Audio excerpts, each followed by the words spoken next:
Londinium, the Roman birth of London in the mists of ancient Britain. Long before towering glass skyscrapers and the rush of red double-decker buses, there stood a patch of marshy land beside a winding river.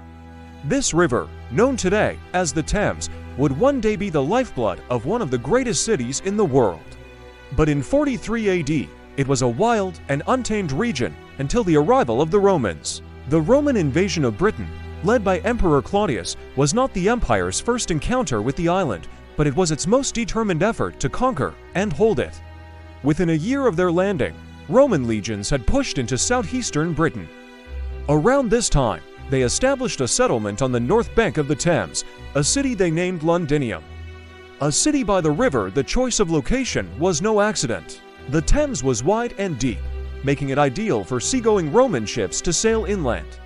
This gave Londinium a strategic advantage for trade, transport, and military control. A simple wooden bridge, likely built shortly after the city's founding, connected both banks of the river, encouraging settlement and commerce on either side. Within a few decades, Londinium blossomed into a bustling port town, quickly becoming the largest city in Roman Britain.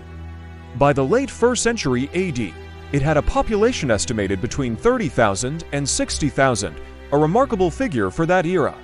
Urban development and Roman architecture. Londinium grew in classic Roman fashion. The Romans were master builders and planners, and they brought their distinctive grid-based city planning to Britain. Streets ran in straight lines, crossing at right angles. At the heart of the city stood the Forum, the civic and commercial hub of Londinium. Around it were basilicas, which served as administrative buildings, and temples to Roman gods.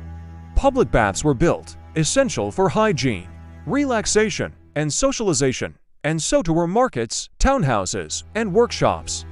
Wealthier Romans lived in homes with underfloor heating, painted frescoes, and mosaic tiles. Archaeological evidence shows remains of hypocaust systems, elegant wall plaster, and imported pottery from Gaul and the Mediterranean. One of the most striking Roman constructions was the amphitheater, built around 70 AD and expanded in the 2nd century.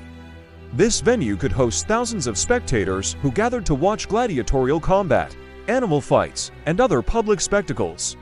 Its remains were rediscovered in the 1980s beneath what is now the Guildhall Art Gallery. As the city expanded, Londinium was encircled by defensive walls in the late 2nd or early 3rd century, a response to increasing external threats and internal rebellions.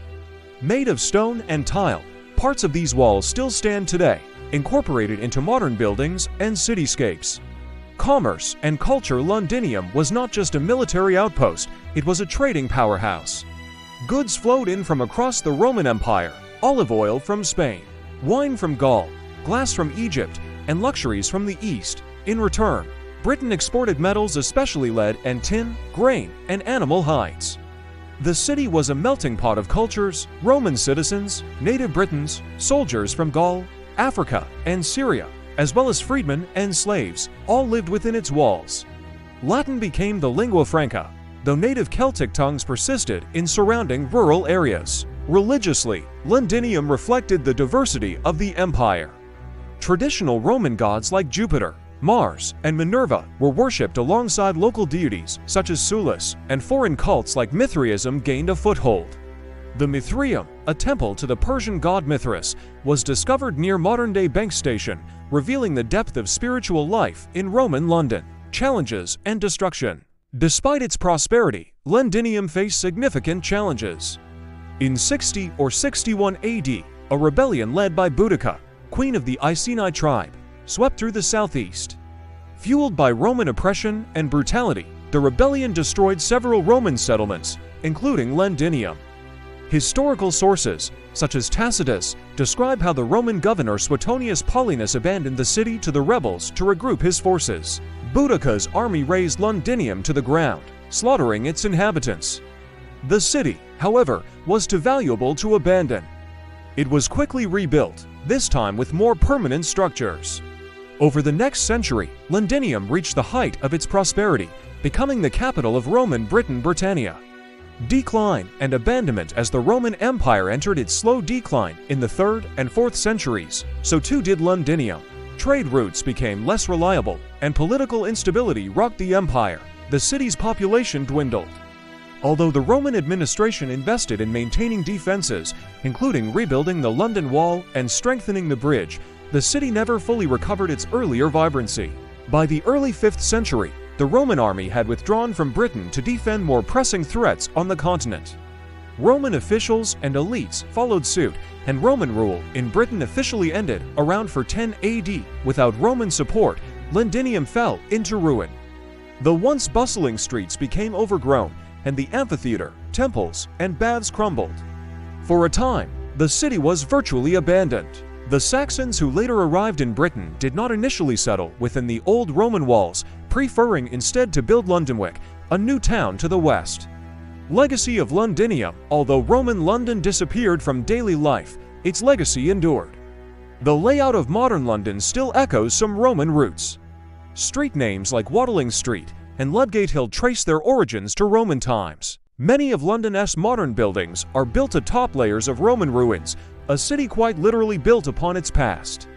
The physical remnants of Londinium, the Mithraeum, amphitheater, wall segments, and artifacts now tell a silent story beneath the bustling streets of the 21st century metropolis.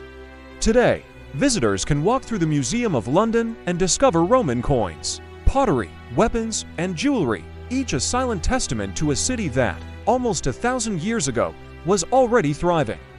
From a Roman outpost to the vibrant heart of a global empire, the story of Londinium is the first chapter in the long and complex history of London, a city that rose, fell, and rose again.